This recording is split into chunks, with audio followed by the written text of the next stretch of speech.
வணக்கம் நண்பர்களே. இசை விசால் சீரியல் செம பரபரப்பாக போயிட்டு இருக்குன்னே சொல்லலாங்க. பரபரப்பான கட்டத்தில் நம்ம ஸ்ரீஜாவின் முகத்திரையை கிழித்து எறிகிறாங்க இசை அப்படின்னே சொல்லலாங்க. நம்ம ஸ்ரீஜாவை திட்டம் போட்டு நம்ம வர்ஷினியை தீர்த்து கட்டணும் அப்படின்னு முடிவெடுத்து கடத்துகிறாங்க. ஒரு கட்டத்தில் ரவுடிகளை வச்சு தூக்கில் தொங்குற மாதிரி நம்ம வர்ஷினியை செட் பண்ணுறாங்க. ஒரு ஐஸ் கியூப் கரைய வர்ஷினி தூக்கில் இறுக்கமாக தொங்கி செத்து போயிடுவா அப்படின்னு கிரியேட் பண்ணி வச்சுறாங்கன்னு சொல்லலாம். இந்த சைடு பார்த்தா அவள் தற்கொலை தான் செய்திருக்கா. அவள் எழுதி வச்சுட்டு லெட்டர் எழுதி போயிட்டு வச்சுட்டு காணாமல் போயிருக்கா அப்படின்னு சுபத்ரா பக்கத்தில் கிரியேட் பண்ணி வச்சுருக்காங்க. அதெல்லாம் உடச்சி தள்ளி இதெல்லாம் பண்ணினது என் தங்கச்சி இந்த நிலைமைக்கு பண்ணினது ஸ்ரீஜா தான் அப்படின்னு நிரூபிக்கிறாங்க நம்ம இசை. அதை பற்றி தான் இந்த வீடியோக்குள்ளே பார்க்க போகிறோம். அதுக்கு முன்னாடி சேனலுக்கு லைக் அண்ட் சப்ஸ்கிரைப் பண்ணுங்கள் ஃப்ரெண்ட்ஸ். பக்கத்தில் இருக்க பெல் ஐக்கானையும் கிளிக் பண்ணுங்கள். அப்போ தான் நான் போடுற ஒவ்வொரு வீடியோவும் நோட்டிஃபிகேஷனாக உங்களுக்கு கிடைக்கும். வாங்க ஃப்ரெண்ட்ஸ் வீடியோக்குள்ளே போகலாம். ஃபஸ்ட்டு எடுத்த உடனே பார்த்தோன்னா ஒரு சும்மா அதிரடியான பரபரப்பு கொட்டன்னு சொல்லலாங்க. பரபரப்பான கட்டத்தில் நம்ம சுபத்ரா கிட்ட ருக்கு எல்லாம் இந்த லெட்டரை கொண்டு காட்டுறாங்க. என் பொண்ணு இந்த ராகவ கல்யாணம் பண்ண முடியாத தூக்கத்தில் அவள் தற்கொலைக்கு எழுதி வச்சுட்டு வீட்டை விட்டு போயிட்டா. இப்படி ஒரு நிலைமைக்கு காரணம் நீங்கள் தான் சுபத்ரா அப்படின்னு பிடிக்க நேரம் நம்ம வர்ஷினி அந்த லெட்டரை பார்த்துட்டு இது என்னோட தங்கச்சி கையெழுத்தை இல்லை, ஒரு நிமிஷம் இருங்க அப்படின்னு நம்ம வர்ஷினிக்கு கையெழுத்தை கொண்டு காட்டுறாங்க. இது வேணும்னே திட்டமிட்டு சதிதான். ஏதாவது ஃபுட்டேஜ் நம்ம வீட்டில் உள்ள வீடியோ கேமராவை ஆன் பண்ணால் கிடைக்கும் அப்படின்னு பார்த்தா எல்லா கேமரையும் ஆஃப் பண்ணி வச்சுட்டு வேணும்னே செய்திருக்கு. இதை எப்படி நிரூபிக்க? அப்போ பக்கத்தில் வீட்டில் உள்ள கேமராயே செக் பண்ணலாம் அப்படின்னு பார்த்ததில் கரெக்டாக ரவுடியை நம்ம வர்ஷினியை கடத்தி காரில் கொண்டு போகிறது பார்த்துறாங்க. இந்த காரோட நம்பரை எப்படி நம்ம இப்போ கண்டுபிடிச்சி காரோட நம்பர் தெரியுது, அது எங்கே இருக்குது அப்படின்னு கண்டுபிடிக்கணும்னா என் ஃப்ரெண்டு ஒருத்தி எஃப்எம்மில் இருக்கா. நிறைய பேர் இப்போ உள்ள காலகட்டத்தில் எஃப்எம் கேட்பாங்கல்ல.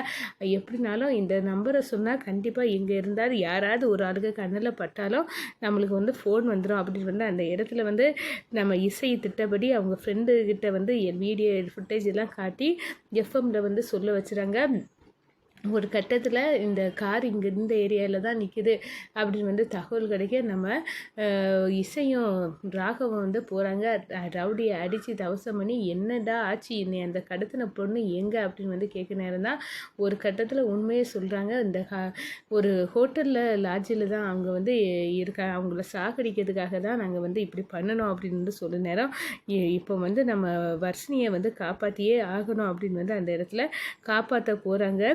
அங்கே அந்த இடத்துல நம்ம வர்ஷினியை காப்பாற்ற அடித்து புரண்டு ஓடுனா அங்கே பார்த்தா நம்ம விஷால் அந்த பனிக்கட்டையிலேருந்து நம்ம வர்ஷினியை மீட்டு ஃபஸ்ட் எய்டு பண்ணிட்டு இருக்காங்க. ஹாஸ்பிட்டலுக்கு கூட்டிகிட்டு போனோம் அப்படின்னு உள்ள சுச்சுவேஷனில் நம்ம ராகம் இசையும் போய் சந்தித்து நீ இங்கே என்னடா பண்ணா விஷால் அப்படின்னு கேட்கணும் தான். நான் என் ஃப்ரெண்டு கூட இதே ஹோட்டலில் தான் ஜாலியாக இருப்போம், அதுக்காக தான் நான் வந்திருந்தேன் என் ஃப்ரெண்டை பார்க்குறதுக்கு.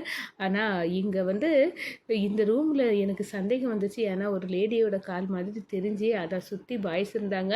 நான் ஒரு தண்ணி என் ரூமில் இல்லைன்னு தண்ணிக்காக இங்கே வந்தேன்.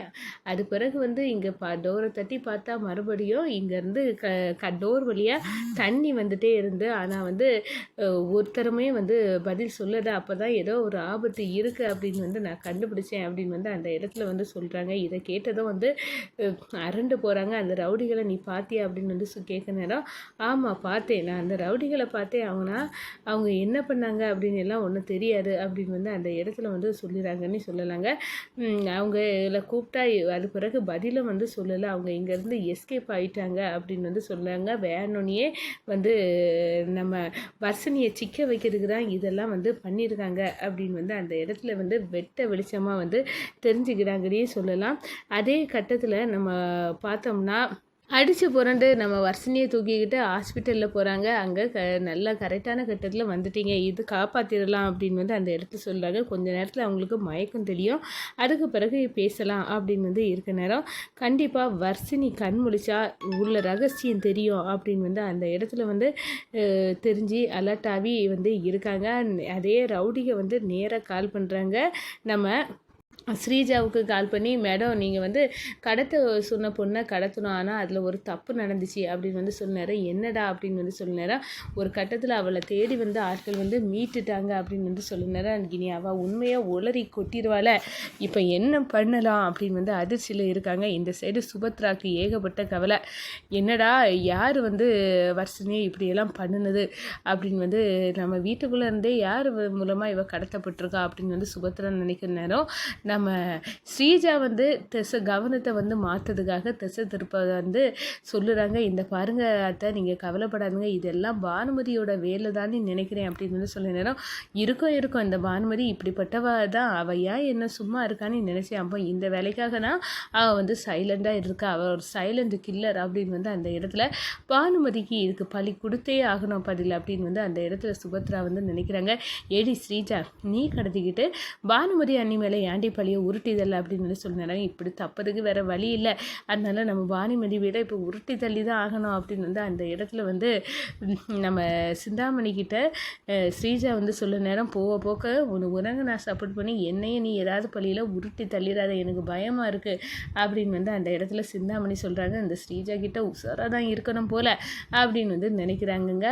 அதே நேரத்தில் நம்ம வர்ஷினி கண்ணு முழிக்காங்க. என்ன நடந்தது வர்ஷினி, உனக்கு என்ன அப்படின்னு வந்து கேட்க நேரம் தான் புட்டுன்னு வைக்கிறாங்க. ராகவ் வந்து என்ன நைட்டு சந்திக்க வரணும் அப்படின்னு வந்து மெசேஜ் வந்துச்சு, அதனால மொட்டை மாடிக்கு போனேன், அங்கே தான் இது நடந்துச்சு. அப்போ என் மொபைல்லேருந்து மெசேஜ் பண்ணேன்னா நான் தூங்கின பிறகு வந்து ஸ்ரீஜா தான் எடுத்து பண்ணியிருப்பா, அப்போ ஸ்ரீஜா தான் இந்த வேலையை பண்ணினது, அவளுக்கு தோலை உரிக்கணும் அப்படின்னு வந்து அந்த இடத்துல கங்கணம் கட்டுறாங்க.